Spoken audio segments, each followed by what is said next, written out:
আমরা ইতিমধ্যে 11 তারিখ 11ই সেপ্টেম্বর একটা চিঠি দিয়ে জানিয়েছিলাম যে অভিষেক বন্দ্যোপাধ্যায়ের নেতৃত্বে আমরা একটা প্রতিবাদ মিছিল করব আগামী 15ই সেপ্টেম্বর। তখন আমাদের জানানো হয় যে 15 তারিখে এখানে কিছু রাজনৈতিক কর্মসূচি আছে, তাই জন্য পারমিশন দেওয়া হবে না। যদিও আমরা অসমর্থিত সূত্রে জানতে পেরেছি যে সেই তাদের চিঠি কিন্তু আমাদের চিঠির পরে জমা দেওয়া হয়েছে।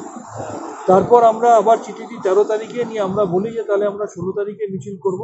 তখন বলা হয় যে বিশ্বকর্মা পুজোর প্রস্তুতি থাকবে, তাই 16 তারিখে করতে দেওয়া হবে না। তারপরে আমরা 14 তারিখে একটা চিঠি দিই যে আমরা 22 তারিখ তাহলে সেই শান্তিপূর্ণ মিছিল কোভিড বিধি মেনে করব। আজকে 18 তারিখ হয়ে গেল, এখন অবধি কোনো অনুমতি না আসায় আমরা লিখিতভাবে ডিজি সাহেবের সাথে কথা বলতে চেয়েছিলাম। ডিজি সাহেব দিল্লিতে থাকায় এডিজি ক্রাইম পুনিত রাষ্ট্রপতি সাহেবের সাথে কথা বলতে বলেছিলেন। আমরা পুনিত রাষ্ট্রপতি সাহেবের সাথে কথা বললাম এবং আমরা পরিষ্কার জানিয়ে গেলাম যে 22 তারিখে যদি আমাদের পারমিশন না দেওয়া হয়, আইনি লড়াই তো দল লড়বেই, তার সাথে সাথে ত্রিপুরার প্রত্যন্ত অঞ্চল থেকে হাজার হাজার হাজার হাজার তৃণমূল কংগ্রেস কর্মী কিন্তু আগরতলার বুকে আসবে এবং কোভিড বিধি মেনে শান্তিপূর্ণ রাজনৈতিক কর্মসূচি পালন করবে। এটা আমরা ডিজি সাহেবের পক্ষ হয়ে এডিজি মিস্টার পুনিত রাষ্ট্রপতিকে এটা আমরা জানিয়ে গেলাম।